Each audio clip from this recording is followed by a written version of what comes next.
I'm sure Boaz is just the most wonderful 4-year-old in the world. It's very interesting that he seems to be at this age a little stronger than his brother was when he was 4. And then they mentioned a little girl and being in a closet. Can I ask you a question, Rebecca? Is Joni Lamb alive? Is Joni Lamb dead? Is Joni Lamb alive? Is Joni Lamb well? Assuming she's alive, is she well? Can Joni Lamb speak? Can Joni Lamb stand on her own feet? Can Joni Lamb walk? Can Joni Lamb go to the bathroom by herself? Can Joni Lamb dress herself? Can Joni Lamb feed herself? These might seem like unusual questions, but the fact of the matter is, Rebecca and JW and you whole team over there, we don't know. So I'll ask it again, and I should not have to. Is Joni Lamb dead or alive? And I shouldn't have to ask such a direct question. It's your fault that I am. But you set the precedent. You are the ones that when Marcus Lamb was fighting for his life, hours before, a couple of days before, I have the clip, but I'll have to really, really search for it. It's out there. If somebody has it, send it to me. But y'all patched a phone into the live program, and one of the kids answered, was on the other end and held it up in front of Marcus. And while he is fighting for his life, you're putting his words on air. Add to that, less than a few hours after Marcus Lamb passes away, dies, as Joni would say, graduates, Joni Lamb puts her pedal to the metal, puts her foot down on the accelerator to beat a path to the Daystar studios so that she can get in front of the cameras and tell everybody the status of her husband, that he had passed away. So given that history, given that precedent of absolutely sharing all these details, why ain't you sharing no details with us, folks? I didn't know that I would come on with so forcefully.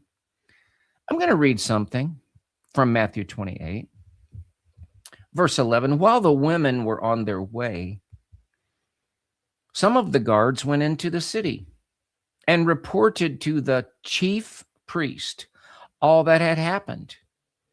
And after the chief priests had met with the soldiers and formed a plan, they gave the soldiers a large sum of money and instructed them, you are to say. So they told him what to say. His disciples came by night and stole him away while we were asleep. If this report reaches the governor, we will satisfy him and keep you out of trouble. Verse 15, so the guards took the money and did as they were instructed. And this account has been circulated among the Jews to this very day. Ladies and gentlemen, people can get mad at me, but I'm here to tell you that lies have been being told by religious leaders about things that really happened and didn't happen. And there have been narratives that were formulated and monies that were paid. This is as old as old gets. And all we're asking is Joni Lamb alive? And I'm gonna say, Rebecca, I'm gonna say JW, I'm gonna say Mr. Pete, I'm gonna say Miss Rachel. It's time to show some proof of life. It is time to show proof of life. You know, when someone gets kidnapped, there was a movie I saw once with Russell Crowe, and he was like a hostage negotiator or something. It might have had Meg Ryan in it 20 years ago, 30 years or whatever. But that was the name of the movie, Proof of Life. And it seemed to be a concept that was like, if you're negotiating with somebody, maybe that takes a long time, but like before you go to all the bother of, getting the assurances and raising the money and doing that, sometimes they say, I want to say a proof of life. And then in this movie, I forget the other actor's name, but the character, eventually they would like take a picture and he'd be holding up a newspaper that had a date on it to prove that he was still alive. And so people can be mad at me, but I want to know, is Joni Lamb alive? And I know I'm repeating myself, plus saying the same thing twice and being redundant.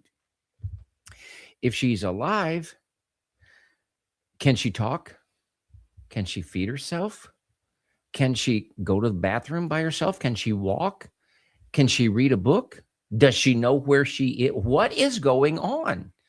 I'm going to play a clip to just kind of take us back along this path a little bit. So here we go. Wow, I was reading your story and I was just like, there were a lot of hurdles to overcome from your birth all the way to today. So I know there would be people watching that you have had similar experiences that Andrew's going to share about. And I just want you to sit down and get still and listen to his testimony. I always say testimonies are irresistible, but we will talk about your book, The Privilege of Prayer. But some of the people also have grandchildren and children who are in his past story. Right. And we want to give you hope today. And we'd love for you to call and just give us their first name, those that you want us to pray for. That's what, because this is back when everybody was first noticing. What was this, 3 months ago? But folks, what is it like? I think I put 5 weeks in the description. That's because I called my dear friend Susan Puzio today, and I said, Susan, I've been really tunnel vision for a week, but has there been a peep hiding her hair or any mention of Joni whatsoever? And she said no. And she said, what has it been? 5 weeks? So I'm asking that as a question. If somebody knows for sure, what is the last date that Joni Lamb was on TV? And don't the American people deserve an answer? Don't they deserve an update? Wouldn't any other, this was like close to $1 billion in net worth at one time, and the voice of God is absent. And we don't even know where the voice of God is. We don't even know what the voice of God is doing. We don't even know, ladies and gentlemen, if the voice of God is alive. We really do not know. I'm going to go through what I've got in the clip, because there's something that this thing about a narrative. I didn't get too far with all of Laura Lynn's content as far as being able to, I wanted to kind of give some updates, but this clip really jumped out at me. I know we left that meeting with Jonathan committed to working on a statement to be on Ministry Now with you and Doug to give some explanation as to all that he's been doing that's caused him to be absent some. I want to add some context here, if I could. So I spoke with Jonathan and Susie. And my dear sister, Laura Lynn, adds excellent context. I'm kind of like skipping a rock over the top of this, because I just want to point out what Mr. Calendar there was talking about, was trying to, in this episode, and if you haven't gone through all of Laura Lynn's content, like for the last 10 days, you really need to go through everything. And I mean that sincerely. I'm in the process of chipping away at it, because I'm not in tunnel vision anymore. But that particular part of the conversation was about Tom Callender trying to press on Brother Jonathan so that they could come up with some kind of statement and get him on the air with Doug Wise and with his mom, Joni. Why? Because they care about appearances. That's the point. What they care first and foremost about is appearances and crafting a narrative. What did the chief priest and his gang after the resurrection of Jesus care about?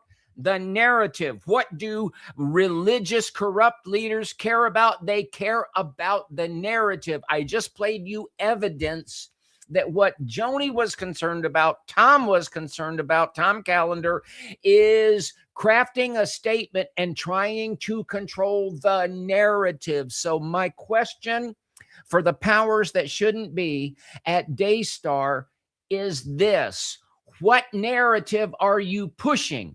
Because the narrative that you're pushing by your complete silence is like the narrative of the Bates Motel.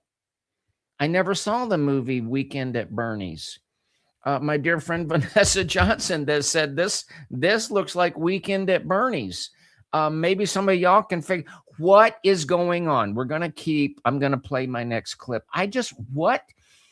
Why is it okay for the, are they the biggest or the second largest? I'm going to call them the largest Christian television, whatever. They're every couple of, ball cap will come in and we just signed up another 2 billion homes or something. I think they've managed to reach like 20 billion homes on a planet that has 8 billion. Anyway, let me just play this. I'm going to say, play this. But as far as me and Susie, obviously my heart, I said my heart is that we can come together in reconciliation. And that is the most important thing. That's what we need to be working on above all else, not some statement that's not the truth. First of all, I'm not going to lie. The truth is, we're not taking a break. My mother kicked us off live television. I love this kid. Young man. So I hope that can get us to the table where we can talk and reconcile things. I thought we were at the table. Now, what this position? I'm just looking at Liam O. Jr. You know what, y'all? Let's just kick old Liam out of there. His name is William, whatever his last name is. But, folks, we have a conversation. And here's the thing. You can put just about any comment you want in the repost of this. But on the live chat, we kind of protect that. And we're just done with this. We're just done with this. But let me just read this. You didn't know you would do this and you've been doing this. You want proof of life. Okay, whatever. Folks, we deserve an answer. And the clip that I just played you, Jonathan has to literally tell them, I am not going to lie. He's saying, I am not going to lie and say that this is the reason that we were gone or that is the reason that we were gone. Jonathan is saying, I will tell the truth and only the truth. The truth was that his mother kicked him off of live television. The reason that I'm playing this clip is to illustrate that Daystar very much cares about narrative. They very much care about image. That is first and foremost. It's what people think. They want people to think what they want them to think. And so it is absolutely justified, little between the two lamps, William, that's ashamed to use his first name for some reason. It's completely reasonable to say, what is your narrative, folks? Why don't we just tell the truth? So this ain't going to make me popular, but I'm going to ask a few questions again. And I shouldn't have to be the one that is Joni Lamb alive? Is Joni Lamb dead? Can Joni Lamb, assuming she's alive, can Joni Lamb speak? Can Joni Lamb walk? Can Joni Lamb get to the restroom and back by herself? Does Joni Lamb know where she is? Can Joni Lamb dress herself? Can Joni Lamb make decisions? What is the deal? Daystar, we want to see proof of life. Proof of life. Folks, if you would like to support the program, I want to say thank you to so many faithful supporters. We really, really appreciate it. And when you go to ohioforfreedom.com, yes, you can support us with our PayPal link. You can support us with our bank card link. You can use any card that you use when you do anything online: Visa, MasterCard, Discover, American Express, Zelle partners. We so appreciate you. It's instant. There's no fees. We don't get an email that we can address so we can say send a thank you. So we say thank you in advance. And thank you to our snail mail brethren that support us with a paper check at Ohio for Freedom, P.O. Box 344, Mason, Ohio. Folks, I'm going to jump off. For me, this is a brief program, and we're going to have a pretty busy week, and we got some pretty busy stuff in the pipeline. Pray for Daystar that they will do the right thing. God, forgive me for being a little cynical, y'all. Pray for Daystar, but don't hold your breath. Lord help us. Lord help us tonight. Tune in, see what Laura Lynn's got. She's probably got an update, maybe bring some clarity on this whole situation. But until next time, y'all, God bless you, your family. God bless the state of Ohio. We got elections. So bless the state of Ohio, from which the program originates, the United States of America. And we send our greetings to all our friends around the world. Good night.